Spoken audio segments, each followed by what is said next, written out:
मतलब ये कहे तो बिहार विधानसभा में कहे तो किसी एक जाति का वर्चस्व अगर आप विधायकों की जनसंख्या के लिए अगर लिहाज से जोड़ेंगे समझेंगे और बताएंगे तो यादवों का कोई स्थान ही नहीं है। मतलब कि यादव विधायकों की जनसंख्या कहे तो जब उनकी पूरी स्थिति होती है उस वक्त पर भी उतनी रह जाती है। अगर अगली जातियों के आप समस्त विधायकों को अगर जोड़ लेते हैं, मतलब 2-3 जातियों के विधायकों को अगर जोड़ लेते हैं तभी वह उनकी बराबरी पूरा का पूरा नहीं कर पाता है। हमने सोचा और समझा कि आज को यह पूरा का पूरा यह डेटा बताई जाए, समझाई जाए। 64% जनसंख्या यादवों की बिहार में जातिगत जनगणना के अनुसार कहे तो उन यादवों का विधानसभा में प्रतिनिधित्व कितना है।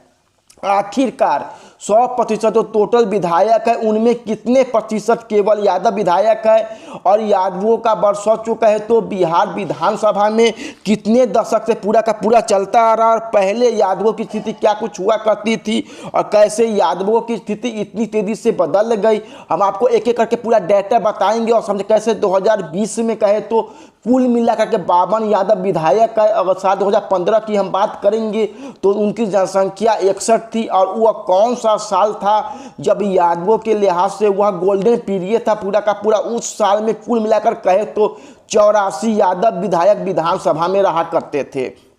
आगे इस पर चर्चा करेंगे, इस पर बात करेंगे। उससे पहले नमस्कार, मैं कुणाल किशोर श्रीवास्तव। अब आइए पूरी खबर पे। आपको अब यह बता दें जिससे आपको यह जानकारी हो कि पॉलिटिकल चेंज बिहार की राजनीति में कहे तो समाज में कैसे क्या कुछ हो रहा है, कैसे समय के साथ साथ पूरा बिहार का पॉलिटिक्स बदल रहा है।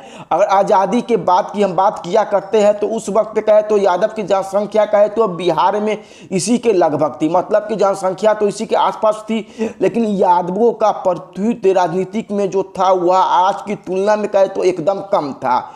अब इस बात का अंदाजा लगा लीजिए, साल 1957 ईस्वी में मात्र 17 विधायक यादवों के बिहार विधानसभा में थे, जबकि उस वक्त पे कहे तो बिहार और झारखंड एक था। तो बिहार विधानसभा चुनाव में जो मौजूदा विधानसभा चुनाव की सीट है उनकी तुलना ज़्यादा सीट हुआ करती थी। उसके बावजूद जो यादव विधायक थे वह मात्र 17 थे साल 1957 में। अब साल 1957 में अगर भूमिहारों पर जाएंगे, राजपूतों पर जाएंगे, ब्राह्मणों पर जाएंगे तो यादवों से कई गुना ज़्यादा इनके विधायक थे।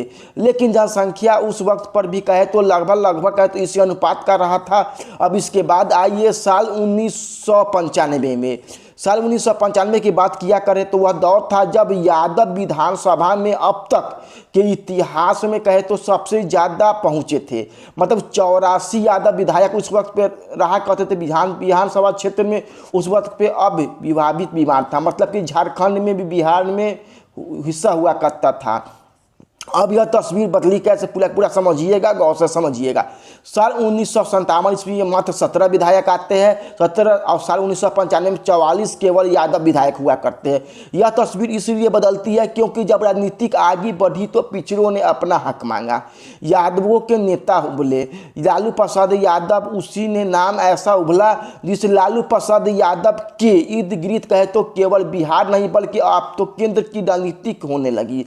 इसका फायदा यादव जाति को जमकर पूरा का पूरा फायदा यह हुआ कि यादव के अंदर जो चेतना थी वह चेतना जाग गई। उनको समझ में आया कि वाकई में कहे तो हमारी जनसंख्या है तो हम अपने विधायकों को ज़्यादा क्यों नहीं चुनकर सदन में भेज पाते हैं।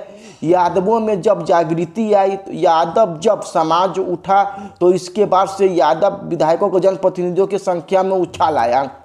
साल 1990 में और साल 1995 में जब कहा जाता है कि लालू प्रसाद यादव का यह गोल्डन पीरियड था, पूरा का पूरा वो गोल्डन पीरियड लालू प्रसाद यादव के साथ साथ कहे तो यादवों के स्वाभाविकता राजनीतिक में जो थी कहे तो उसके लिए भी गोल्डन पूरा का पूरा पीरियड था। साल 1995 की बात करें तो 84 विधायक थे। साल 2000 में 17 विधायक।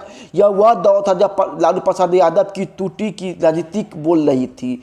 लालू यादव के इर्द गिर्द पूरी राजनीति घूम रही थी। इसके बाद आता है साल 2005 का। साल 2005 में थोड़ी सी तस्वीर बदल जाती है। साल 2005 में राष्ट्रीय जनता दल सत्ता से बाहर हुई, लेकिन एक चीज़ बरकरार रहा, वह चीज़ बरकरार रहा यह कि किसी भी जाति के सबसे ज़्यादा विधायक वह चुने गए तो यह यादव बरकरार रहा। मतलब कि साल 2010 का चुनाव आया, साल 2010 में कहे तो यादव विधायकों की संख्या में गिरावट हो गई, स्थिति उनकी सबसे खराब हो गई पिछले कई दशकों में, लेकिन उसके बावजूद भी यादव विधानसभा क्षेत्र में नंबर 1 पे रहा। साल 2015 की बात करें जब जेडीयू और आरजेडी का गठबंधन हो गया पूरा का पूरा, तो यादव विधायकों की संख्या वापस से बढ़ करके 61 पहुँच गई थी।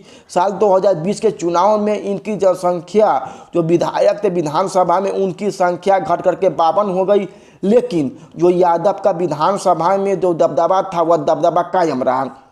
साल 2020 में अपनी जातियों का फायदा हुआ, जो बीजेपी और जदयू का गठबंधन हुआ, बीजेपी के ज़्यादा विधायक चुने गए तो बीजेपी की तरफ से अगली जातियों के विधायकों को ज़्यादा मौका मिला, ज़्यादा अगली जाति के विधायकों को मौका मिला, वह चुन करके आए। हमने सोचा कि एक बात कैसे बिहार की यह सामाजिक स्थिति में राजनीतिक बदल गई, वह तमाम चीज़ें आपको बताई जाए, समझाई जाए पूरा का पूरा।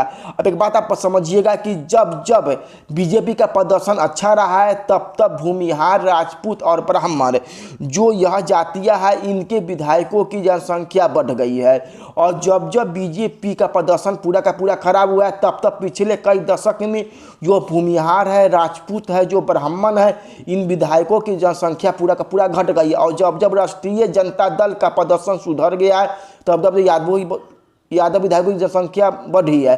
मौजूदा वक्त में अगर आप गौर करेंगे तो बिहार विधानसभा में सबसे ज़्यादा यादव विधायकों के भेजने वाली पार्टी राष्ट्रीय जनता दल ही है, और लालू प्रसाद यादव वाकई में इस बात का क्रेडिट ले सकते हैं, उनको दिया भी जाता है कि यादवों का राजनीतिक में जो ज़बरदस्त उछाल आया वह केवल और केवल लालू प्रसाद यादव के कारण ही आया। साल 1990 से जब लालू प्रसाद यादव जब बिहार की सत्ता की कुर्सी में काबिल हुए, वह मुख्यमंत्री की कुर्सी को अपने पास लाते हैं, कहते उस वक्त से यादवों का उद्धार ऐसा हुआ कि वह पीरियड गोल्डन पीरियड बन गया लालू प्रसाद यादव का भी। और लालू प्रसाद यादव की अपनी जो जाति के विधायक थे उन विधायकों को भी। मार्किस पर क्या सोचते हैं कमेंट में जाइए बताइएगा, वीडियो को शेयर कर दीजिएगा। हमारे साथ जुड़ने के लिए बहुत बहुत धन्यवाद।